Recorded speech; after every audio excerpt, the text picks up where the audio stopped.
But let's of course start with this big story from the United States of America, where another congressional candidate backed by the US President Donald Trump has won the Senate primary. This time the story is of course from Texas, where the incumbent Senator John Cornyn has now ceded to his Republican political rival Ken Paxton. In his concession speech, the Texas senator has said that he'll back the Republican face contesting in the upcoming midterm elections to keep his party in power for generations to come. Now, Cornyn himself is a four-term senator whose congressional run will now come to an end.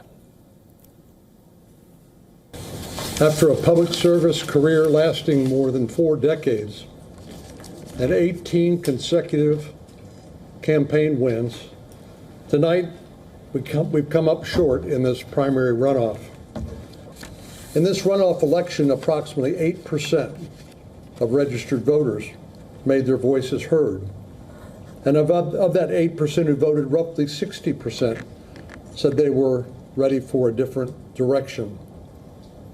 Another reminder that those who show up decide for those who do not. So the winning candidate is the Texas attorney Ken Paxton, who received Trump's endorsement despite a scandal surrounding the Republican leader. The supporters of Ken Paxton have called him a fighter for the conservatives and have also noted that it is Trump's backing that had helped him secure the Senate candidacy. And then there's one person who I think you might know, President Donald J. Trump.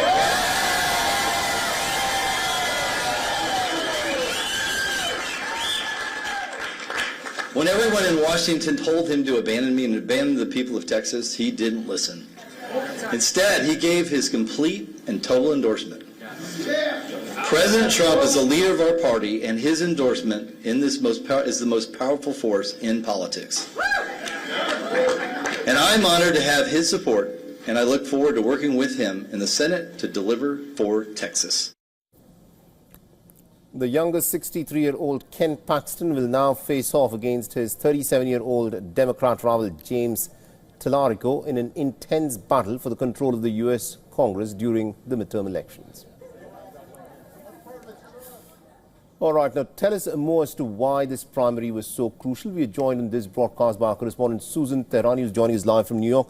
Susan, tell us why this Texas primary for the Republican Party was so crucial, and the fact that Donald Trump's backing seems to be working. That means the core Republican MAGA base is not really that unhappy with Donald Trump. Yeah, it's a very interesting dynamic where, for the most part, Americans are dissatisfied with his policies when we judge from polling numbers.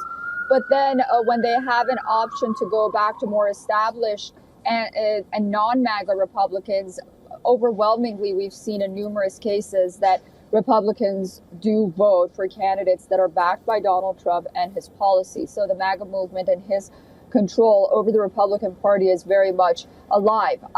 He started to endorse Paxton only about 2 or 3 weeks ago, very late in the primary against Cornyn, who was, portrayed as being an established old school Republican. And Paxton really went after him despite the scandals that he was facing in his home state regarding aid to Ukraine, regarding some of the votes that he did with gun control after that shooting in Uvalde, Texas, and just generally his anti-Trump comments, and voters resonated with that. It's very crucial because it also, we saw that now a Cook County poll is not only saying that Texas is going to possibly become Republican in the Senate. Now it's changed its assessment after Paxton's win to leaning completely Republican in the midterm elections. So there was a lot on the line. Interesting. Susan, do continue to stay on with us. I want you to weigh in on another crucial story from the United States. For all the latest news, download the WION app and subscribe to our YouTube channel.